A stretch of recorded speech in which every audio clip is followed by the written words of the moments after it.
Hello everyone, চলো আমি তোমাদের সাথে শেয়ার করি যে বেঁচে যাওয়া পাউরুটি দিয়ে তোমরা কিভাবে মিষ্টি বানাতে পারবে।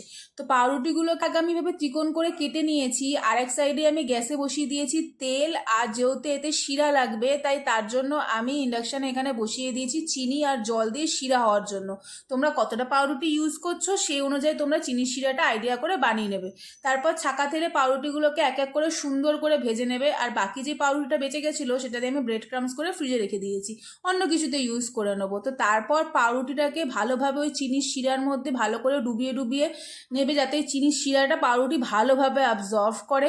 তারপর আর কি, তারপর আমাদের এই মিষ্টি তৈরি। আর সত্যি বলছি গাইস, এটা আমার ইনস্টাগ্রাম দেখা রেসিপি, আমিও ফার্স্ট টাইম বানিয়েছি, বাট সত্যি আমি এক্সপেক্ট করতে পারিনি যে এটা খেতে এত সুন্দর হবে। সত্যি খুব ভালো খেতে হয়েছিল। তোমরাও বাড়িতে ট্রাই করো আর আমাকে কমেন্ট করে জানো যে তোমাদের কিরকম লেগেছে।